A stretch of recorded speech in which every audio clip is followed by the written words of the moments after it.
All right, welcome back everyone for 2325 Fitness, your favorite health and fitness podcast with Rafi Husseini and Talha Javed. Today we have with us a special guest, a pro MMA fighter, Abdul Karim Selwady. He's from Palestine, but he resides currently in Dallas, Texas. He has been in a lot of fights over the past few years. He made his debut at the age of 18. So we're really, really happy to have you with us, Brother Abdul Karim. Thank you so much for being on this podcast with us. Now, to enlighten the audience, please give us a little bit brief intro, brief background about how you got into MMA. How it all came along to be for you. I know you're part of the Brave Foundation, correct? Yeah. So just So right now I'm a free agent, but I basically started MMA at 17 years old. Professional MMA still last year of high school. Everyone thought it was crazy that I'm fighting guys 10, 11 years older than me. But I would always, shut them up by knocking these guys out. My first three fights were all guys about 10 years older than me. And knocked them all out in the first year. Graduated high school. Things blew up fast for me. Number one, alhamdulillah, I was always training. I was always getting ready for something I didn't know was there. Like, I knew I wasn't going to be able to get into MMA, professional MMA, because of my age. I was young, but that never stopped me. That never even slowed me down. I was training all day, like I am right now. I have nothing, and I just train all day. And, it was just, I was at the right place at the right time. They didn't even know my age. They needed someone for a last minute fight, and I took it. And, it was in the Middle East. It's not like over here where you have to go through all medicals and information. For them, it was just like, yeah, you could do it. Yeah, we know this guy. I mean, I look older. I had like a little beard and stuff. They never asked me my age. They just assumed I was like 19 or something. But, I was already in, so there was no way for me to go out. And alhamdulillah, I kept winning, and my age being young, my relationship with my dad, because my dad's he's a sheikh, and also he was my coach. So he's like, he's always in there with a big beard. Yeah. He's my father in the Middle East. Like, no one does that. No one trains their son to fight. It's always like something like, yeah, you should go steady. You should, you can't make a career out of fighting. Like, who does that? That's only for like international fighters or athletes. So that's a good question right there, is what got you into MMA at such a young age instead of like sports or boxing specifically? What was MMA? Yeah, and so I did all the sports you could think of, American football, which is what I thought I was going to pursue as a career. I did soccer, baseball, but none of them really fulfilled me. None of them felt like it was enough. In soccer, I'd get penalties. In football, I'd get fouls. It was just never violent enough. Nothing enough to just make me feel good. I always had more energy. Whereas with fighting, after I started fighting, that's when I became the calmest person ever. After I started fighting, because like I felt like it was an outlet for me. Like, I literally have zero energy right now outside of the gym, or maybe not zero energy. I don't know. I just don't want to do anything other than just chill. Whereas when it's time to train, when it's time to be serious as a sport, that's when I really turn it up. Right. So people come to me after, it's hard. I'm a very patient person outside. It's hard to piss me off. Whereas before I was like a trouble kid, always trying to make fights, trying to prove that I'm the strongest in the neighborhood, trying to prove I'm the best in school. But I felt like after fighting, I didn't have to do any of that, Like, my fighting did all that talking. It did all that, and I didn't have to prove to anyone anything, not get in trouble. I was able to continue fighting, and it was something good at that time, because I fought for a better reason. So with the involvement of your father, what I'm trying to get at is, was there a role model or someone you looked forward to that this guy's doing it this way and that's how I want to do it? Or was it just that outlet that you're talking about? Yeah, for sure. My father was always there for me, even as a kid. We'd watch the Rocky movies. We'd watch Muhammad Ali, Mike Tyson. So fighting was always just in my blood, For me, it was always just, the reason. That's what my father, he taught me, like the reason you fight. Fighting is not a bad thing. It's what's your cause? What's the reason? What do you fight for? So the way I was able to get away with it growing up is I'd always fight the bullies in school. I wouldn't start problems. No one even messed with me, but like I'd see a bully mess with someone else, and I'd just jump in and do a brawl. So, so growing up, even though my dad explained to me, you see, that's not the reason I'm talking about. You have nothing to do with that, but still. And my dad was a freak athlete. Even though he was a chef, he was such an athlete. He was into boxing, karate. We'd watch those fights, and it was just known that I always told him, like, I'm gonna be a fighter, like I'm gonna be a world champion. And it was just known. I wasn't able to practice though as a young kid, and my dad never let me go to martial arts schools because of how just energetic and rough I was. So he was like, if you're like this and you don't go train, what happens if you actually go to a martial arts school? You're gonna be crazy. So I actually ended up going to a martial arts school in Jordan without his knowledge. Like, after years, I was like 15 years old. So he didn't really know. He didn't really care at that time. That's it. I'm 15, Okay. I thought I was old. I thought I was big, whatever. And I made my choice. And he was okay with that at that time. This also grew our relationship together. It got us really close together, me and my father, because, he loved it. When he saw me like winning fights, and he saw how much it meant to me, how it changed my life, how much of like a goal it gave me. Like I knew I was like one of the only young kids in my school that knew exactly what he was going to do and what he was doing. Everyone else was just, I don't know, having fun, just being a kid. And then all of a sudden they're thrown out life and they have to make some decisions. So whenever I was young, fighting just gave me a purpose. And I knew exactly what I was going to do. I always had that goal. I was always motivated. Even in school, recess time, I'd go out for a run. The school even trusted me to leave and come back, whereas everyone else wasn't even able to, let's say, go to the bathroom without permission. That's really so. Alhamdulillah, I was able to build that, and then I found like my bigger cause of like, representing Palestine, and I always wanted to represent Palestine, but I didn't have really a means. I always wear Palestine shirts as a kid. I don't know. I thought it was cool. I'd always say free Palestine for no reason, Like I'm from Baton Rouge, Louisiana, so it's just super random to just always, free Palestine.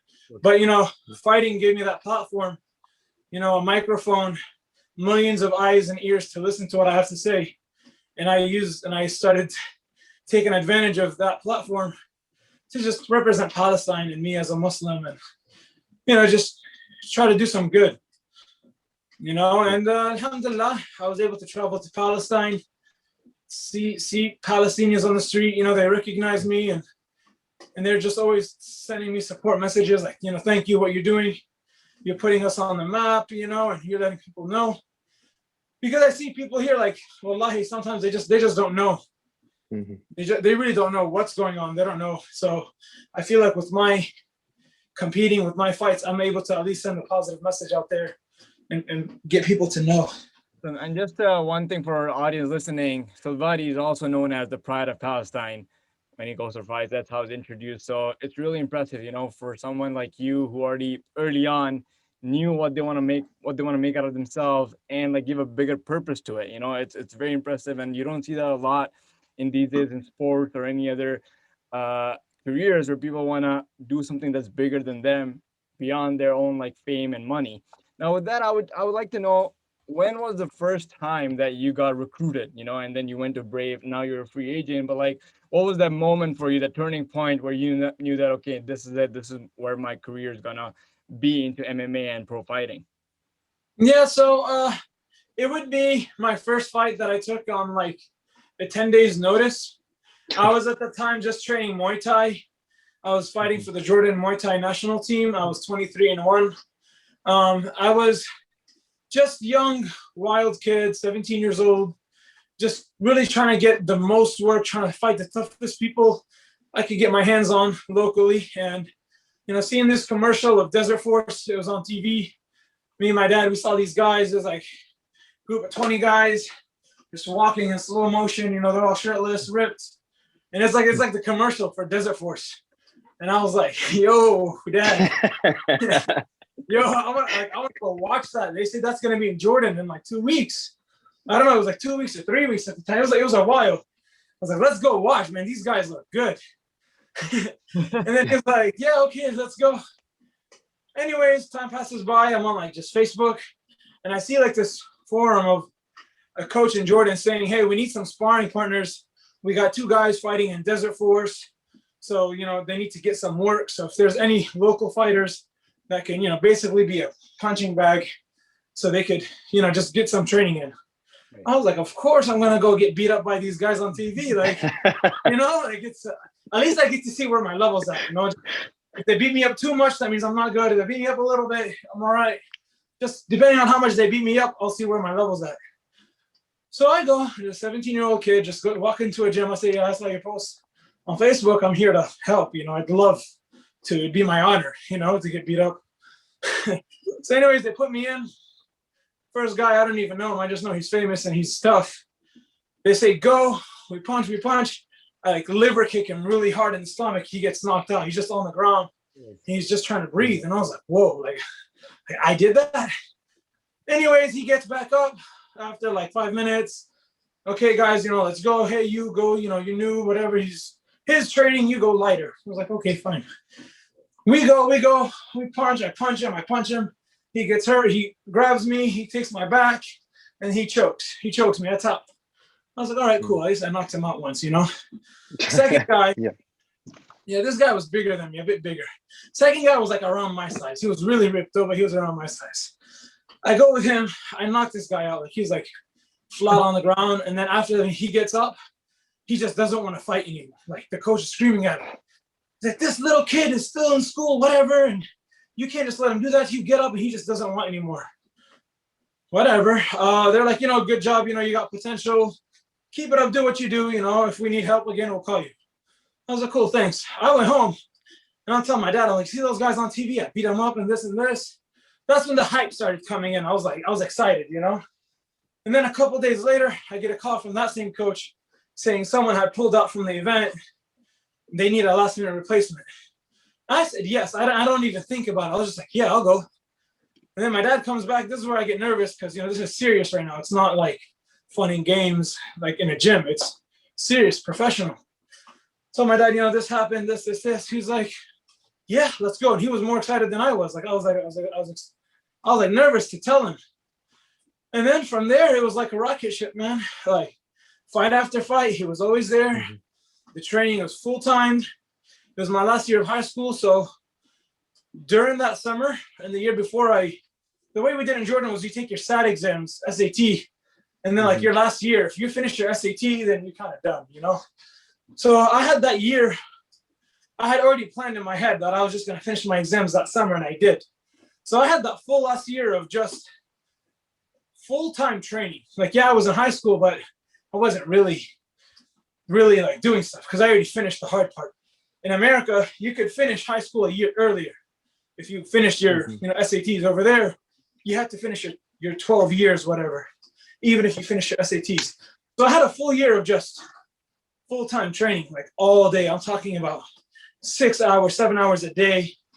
And I was able to really improve because I was not only new to MMA at first, but I didn't know what MMA was. Like I seen it on TV, but I never trained it. You just wanted to so fight. I got past the first fight. I knocked out the first guy, but then now I was like, okay, I'm into MMA, and I could be fighting very soon. I need to learn jiu-jitsu. I need to learn wrestling. I need to learn everything that I don't know. So we started off. I had a very great coach, he's still fighting right now. His name is Hashim Arhaga. This guy, he was like, okay, we can't just start wrestling right now out of nowhere. Like in 3 months, you have another fight. You can't just learn wrestling in 3 months. But what we can do, just each fight, we train specifically for that fight until I could really get some MMA knowledge because it was all happening fast. Like, okay, we're fighting a jiu-jitsu guy this fight. You're going to keep doing your regular striking training that you already know, but now we're going to do everything to avoid getting taken down. We're going to do everything to avoid getting submitted. By my first year, maybe I didn't know how to do any submission, nothing. Everything was just avoiding getting taken down, avoiding submissions, so I can focus on my striking. Now, the more I was training, the more I was fighting, the more I was able to evolve. So it was really exciting in the beginning because every single fight, the fans saw a different fighter. They saw a different style because I was still evolving, you know. And then, alhamdulillah, I won the Desert Force Championship, and I defended it. And then when I lost the title, I was out for a little bit, and then Desert Force came. I won back after I lost the title. I won again, and then Brave came. I was one of the first Arab fighters to be signed to this world organization, World Championship. And this is where I would say I leveled up. I really had leveled up because now I wasn't fighting Arabs anymore, which to all due respect to Arab world, but MMA was still new. So if you go see an MMA fight in the Middle East back in 2012, you see a pure jiu-jitsu guy versus a pure Muay Thai guy. Both of them don't know the opposite of the other. Right now, like if you know, look at the Arabs, they all know striking and grappling, but one of them's better in another aspect. But at the time, it was like UFC back in 1995. You know, everyone had just one style. So now at Brave, I was like about 19 or 20 years old, but now I'm fighting like Brazilians and Swedish guys and like people from around the world, guys that were in the UFC. And that was like very exciting to me. I was like, oh yes, I love being the underdog. I love being the guy that people say, no way, you're fighting that guy? No, it just drives me nuts. I love it. And alhamdulillah, I won the title, and then I lost the title, and a lot of stuff happened, COVID. And you know, I'm working my way right now just to get back to fight and do what I love doing, you know, get back to winning. And that's what just been driving me nuts. You were like one of those few people who, as you mentioned, you know, you didn't know anything about MMA, and you learned as your career grew. And you don't see that it's like straight out of a movie, you know, like you had this passion for fighting, you were learning Muay Thai, but you went to a whole different area of fighting, and you learned as you progress, and now you're at a level where, like you said yourself, you know, you're competing with the best, you know. And the other day, even after you won your jiu-jitsu, Uriah Hall was there, and you've met him, you've met like big names in the UFC, which for you is like the epitome of where you want to be. So we really hope, you know, that you get to that level. Absolutely. So what would you say? Nah, bro, I didn't meet Uriah Hall. He's my boy. He was there. He was like in my corner. Yeah, that's what I'm saying. Like you, like the way he put up his post on Instagram, and like it showed that you're very like up there in the fighting world, I would say, you know. And it's Yeah. one thing I wanted to know from your end, the advice, because you had a whole different path, whole different journey, and now you're on your way to success. And inshallah, you know, God willing, you get what you want. What would you say for people who are into the sport, love watching UFC, love watching MMA, but have no experience and they just want to like begin to take that career path? Yeah, I mean, like you said, right now, all of those fighters that I used to see a long time ago, like 6 years ago, I was just like, oh my God, that guy. Right now, they're just like, oh, like that's my level. Like, you know, if they're the same weight class, then I stare him down. He's my competition. They're a different weight class, then like, hey, what's up? You know, it's not like it was for me a while back when I thought it was something big. But everyone that asks me where should I start, just start. You know, you'll never know where the next step is if you don't actually take a step. First, take a step. Just do anything. Start boxing.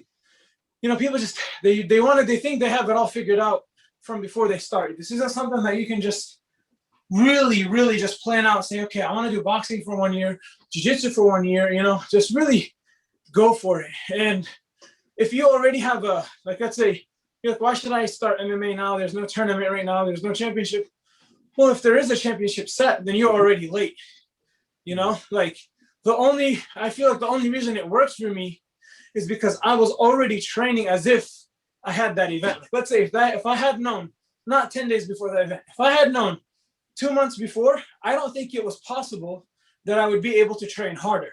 Like that's how hard I was training without knowing there's anything coming up. I was just training really hard from morning till night. And then there's people that I just feel like they need to know, like, no. There needs to be something for me to work hard. There needs to be something in return. And for me, it wasn't anything in return. I never fought for money. I never fought for fame. I never fought for anything other than the love of of training and fighting. Like, it's not only the fight, it's the training. It's like patience. It's the hard work. It's something that you get of how much how much you work, you get back. There's no shortcuts here.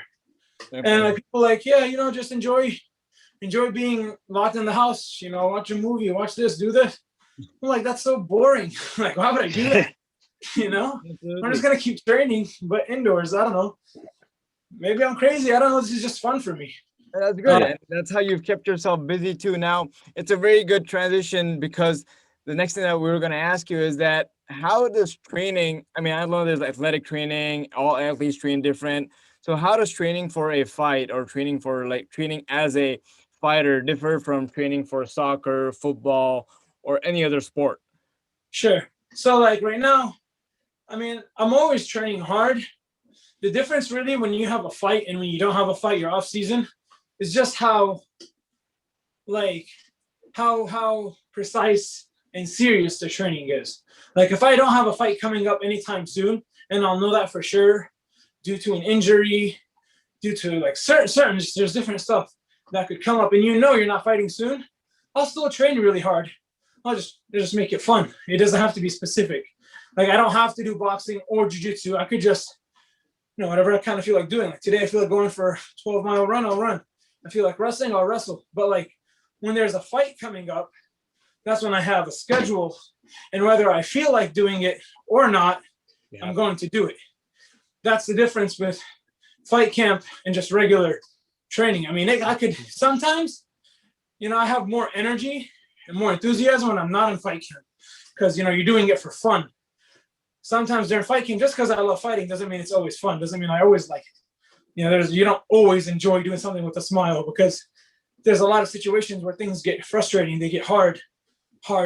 Like, you're getting ready for a fight. You're getting ready for the biggest day of your life, and you sprain your ankle, but you don't want to tell anyone, because then you have a weakness. But you don't want to pull out, because you don't want to pull out. You want to fight. So you have to go through everything that's hard, but carrying the weight of an injury that's restricting you from doing a lot of things. Just a lot of things that are never the same. And that's what's exciting for fighting for me. I've fought so many fights. None of the camps were ever the same. None of the opponents were ever the same. Nothing is ever the same. It's always different. And that's what's exciting for me. It's just be ready for anything at any moment, at any time. You blink once and it could be your head. It could be his head. It's just, I don't know. That excites me. That's really, I mean, even here, I think I have a black eye in one of my eyes. Yeah. This was just a couple days before my match. I was wrestling, in the gym, and this guy, every time I take him down, he gets frustrated. The next time I grab his head, he just headbutts me in the eye socket. He said it was an accident, but like, it happens. You just never know what's gonna happen. You go to the gym, you never know you're gonna come back with stitches, hospital, then home. You really don't know. I mean, I've gotten some crazy injuries on just a very casual day. Going to the gym. It's never like what you expected. Like, something major happens, and then you get like this torn ACL. It could just be like something so normal. It's something very unexpected.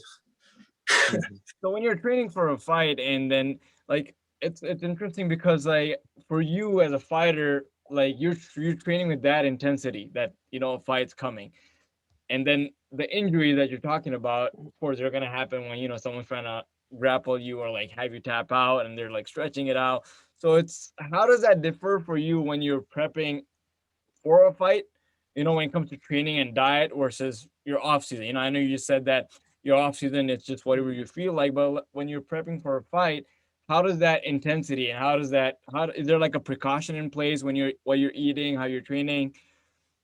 I mean, this is where it's different for every athlete. The thing is, you don't want to be thinking, because fighting is not all physical. It's a lot of mental. You don't want to be thinking all about your training is for you to not get hurt, because that's going to reflect on how you're going to fight. You're going to get in the cage, and you're going to be worried not to get hit. You're going to be worried not for him to touch you, not this. So you already have that injury in your head so much that that's what you think about. And then sometimes if you focus too much, you'll forget that. You focus too much on just hitting and just being aggressive, that's when you get injured. So you need to find that medium ground where you could still train really hard at a high intensity, but wear like the necessary safety gear and train with someone that's, and this is where it gets really tricky because, you know, no one wants to get punched in the face. Even if they love you, they're not going to do it for you. This is where it gets tricky, where you have good training partners that are going to push you past your limit, that are going to give you a hard time in training, but at the same time, not hurt you, you know, not hurt you. It's very hard to do that because, you know, you could get tired and I could keep punching. I could stay in your face, stay punching. But there's some guys, even if they're in the same team, if you slip, if you do any mistake, they're going to try to finish you, you know? Mm-hmm. Now, is that, you know, I mean, you know, because for him, it's like it's either him or you. If you do really good and you beat him, then he's not going to be getting a chance of fighting soon. That's what coach sees, at least. He sees that he's not doing well and you are, so he's not getting a chance.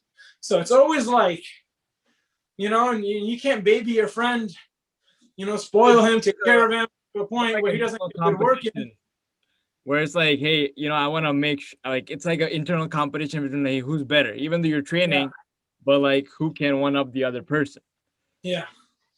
Like a lot of the times my injuries, you know, a lot of them are freak accidents. I have a lot of cuts in my face. Most of them are headbutts or elbows. Not like, and I'm talking about like from movements and just you run into stuff. Not like, you know, I'm actually there. I put my hand down, someone punched me and boom, I got a black eye. You know, it's usually like really, just really freaky accident. You know, that 1 in a million stuff that can happen to people. All that 1 in a million happens to me. All that, all that stuff that won't happen. But, you know, I try my best. You know, the more you're in this game, the more you really, you try to take care of yourself, because consider it like a car, you know, a good car, even if it's old, it could last a long time if you take care of it, you know. Low mileage, you know, really just take care of the car. Whereas a new car or 5-year-old car could just really be wrecked up depending on how you treat it, you know. So I focus a lot on recovery, a lot on mobility, a lot on like, you know, injury prevention or injury treatment, physical therapy, aside from my training. So I could at least, you know, keep up with this machine. That's how I treat it. Just at least, you know, only eat the good food, only treat it right. If there's an injury, try to, you know, take care of that really, really quick and make sure like I'm really good to go. Mm-hmm. So get that plug in. You know, how you mentioned, how does your diet differ when you're prepping for a fight versus off season? It's very different. Not the Hanafa. No, I mean, really? Because I remember when from the documentary, I was watching a documentary, you were like, you know, let's eat the sushi. We'll start the diet from tomorrow. That's when you were beginning your prep, I believe, right? Yeah. I mean, like when I have a fight, I usually go down like 30 pounds in a month, and that's to cut weight because I'm pretty heavy guy. Cut like 30 pounds to go down in weight, and that's really when I don't want to say just my diet changes. It's really about the portion for me. Because I'm always, to an extent, I'm always eating clean.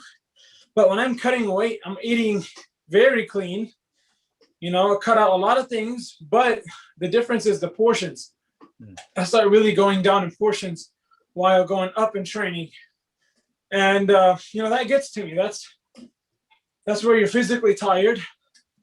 You're mentally tired, but you got to keep pushing through fight camp and actually focus on the fight and the training for the fight, even though you have no energy.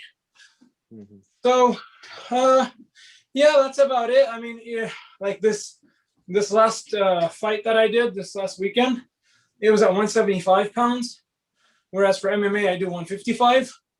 So I kind of do that to also try to kind of keep me in check, you know. So I try to get as much events as I could between my fights to kind of keep my weight low on, you know, to keep me training hard with purpose.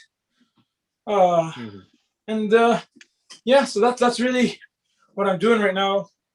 I'm just trying to keep my weight low, trying to stay active. So if anything comes up, I don't have to worry about like cardio or my weight.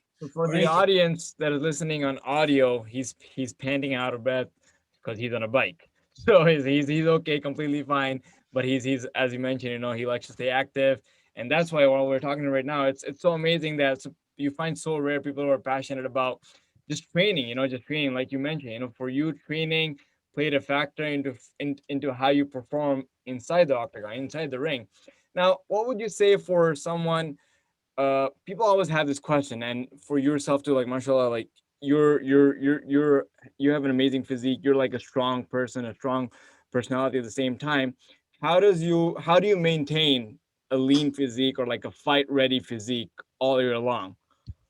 Man, really, it's a combination of training and nutrition. Like I'm telling you, right now I'm not eating the cleanest. And when I say cleanest, my meals are always clean. My meals are always 100% clean because that's just how I like my meals to be. Like I like protein, I like vegetables, and that's what I eat. Now, when I say cut things out, it's always gonna be like sugars and dessert because I have big sweet tooth. When it comes to cake, cookies, kanafa, cheesecake, I mean, it's serious. Like it's very serious. So when it really just comes down to like, okay, I have a fight, I have something, I have an event, time to cut this stuff out. And I cut it out. But other than that, like I could still be eating whatever I want and maintain a lean physique. But it's the training that comes in place, If you train 30 minutes a day and you expect to eat what you want, you're not gonna be lean. But if you really put in the work, like high intensity training, 3, 4, 5 hours a day, and then most likely you can eat whatever you want. It's a combination of both nutrition and training. If you want to train 1 hour a day, then you have to control what you eat. You train 4 hours a day, I mean, really just eat enough food to keep up and keep you energy. So like if I'm training less, I'm also eating less. If I'm training more, I'm eating more. If I have a fight coming up, then I'm training more and I'm eating less. And that's how I get that even more detailed 30 pounds less physique. But if I'm just trying to maintain and just keep a regular, acceptable, in my opinion, I think it's just acceptable. To some people, they think it's good, but for me, it's just too much, but it's all right. I would just train and eat. If I feel like I want to eat more, then I'm going to train more. If I feel like I'm going to eat more today, then I'll train more tomorrow. Like you always find a balance. Okay, I eat more now than I should, then I'm not going to eat breakfast tomorrow. I overeat this, I just take it out from another time. There's always a balance you can do, Absolutely. So with just quick question about training, and I guess more leaning towards strength conditioning and training. I've seen your stories. You sprint up hills with the snow that happened in Dallas, with COVID life, more using resistance bands, for example. For someone that's a beginner in MMA or just trying to get in shape in this COVID lifestyle, what are some exercises you would recommend starting out? Man, you cannot go better than the basic body weight exercises. I mean, really, nice machines, fancy stuff, sound effects, video edits, those all look cool and stuff, but you don't really need that to become strong, to become fit, you don't need any of that fancy looking stuff. Yeah, it looks cool, but you don't need it. I swear you could do so much with just the basic push-ups, squats, crunches. You want to make it hard? How many can you do? Can you do 1,000 each? Can you do 1,000 push-ups, squats, sit-ups? Well, now it's not so basic. Now it's not so easy.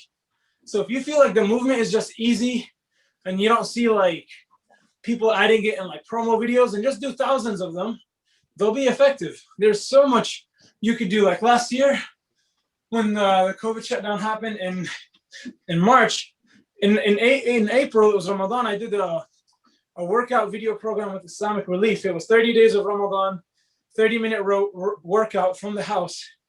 And at that time, if you were lucky, you had a dumbbell in the house, which nobody did because they all got sold out. Yep. So I got like the gallons of detergent and Zamzam gallons and whatever I could bring that were big, throw them up with sand. And I had, the followers and the people that were doing the videos with me do the same thing because they didn't have equipment either. I did get some stuff, but I wouldn't use them in the videos. I would only use like detergent bottles and stuff, just so everyone can feel like we're all doing the same thing and it's possible to do whatever you want from home. So we were training. We were doing like some really good training. Alhamdulillah, we raised 27,000 for Palestine through that program, and then that gave me a platform to continue and start my own online training program, which we would do. We continued that until like August, where I would train live 3 days a week online on Zoom, and everyone would follow with me. And all workouts that you could do in the house for all ages. We had some boys, young boys, we had elderly women, you know, just everyone, different fitness levels, different goals, but they were all doing the same workout. It was amazing. But really, even before I started going to gyms, I mean, as a little kid, just do so many push-ups, sit-ups, you know, put my legs under the couch, under the bed, and I just do sit-ups. And I remember I used to count, and my goal was always to like hit 1,000. Like, today I'm going to do 1,000 sit-ups. Tomorrow I'm going to do 1,000 push-ups. And I divide it throughout the day, like 10 push-ups at a time. And I just keep going, you know, 200 before noon, 200 after Asr, whatever. Divide it how you want to divide it, you know. But there's, if you want to find a way, you can make it happen. So did you get to your 1,000 push-ups, 1,000 crunches a day? Are you still doing that? Oh yeah. Oh no, now I don't do that anymore. I just put on so much. I put on more weight, you know. Like, alhamdulillah, I have some legit equipment. I have a gym in the house. That's good. In the garage. I made that the gym. So if you ever see a blue room with weights and stuff, that's my garage. But it's pretty cold right now. I don't even want to get in there. Over the years, and including COVID, how has your training changed, you know, since you started up until now? So I would say the more I've trained, the more my training became goal oriented. You know, like really, especially in the beginning, it was like all about like, okay, I need to hit 5 to 6 hours a day. Like, I have to train 5 to 6 hours a day. That means I'm doing more. That means I'm doing better than everyone else. And the more I've trained, the more world champions I've trained with, UFC guys in the gym, I noticed that I'm always training more than these guys. But this is like in the beginning, I was like, why are they someplace and I'm not? But I'm doing more than them. And I started to realize it, you know, I'm like, okay, it's not about doing more, it's about doing better. It's about, you know, sometimes if you really just take a step back and just focus on your mind, it does better than when you just do everything with your body. Like I just say, okay, I'm going to run for an hour and a half. I'm going to box for an hour, wrestle for an hour. It's just too much. But when you do just a little bit less, just do what's right.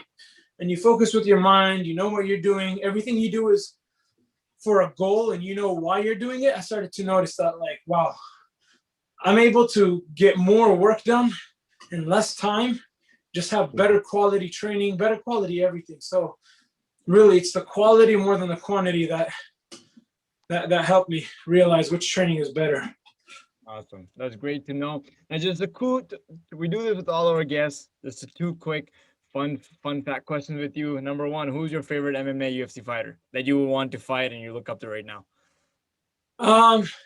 At some point in the beginning, it was George St. Pierre, but I really respect Khabib and his values, like not only his fighting style, but like, you know, the stuff that he does. Yeah, I do like his. What is it? I said he might have to come out of his retirement to fight you. Yeah, you never know. We'll see. And number two, one person, dead or alive, who would you want to work out with? Man. One of the guys that I looked up to a lot in the beginning was Jose Aldo. Okay. I tried to, you know, in the beginning, I figured we were both same weight class, same height. All of our opponents were taller than us, and he was dominating them all. So I always wanted to train with him.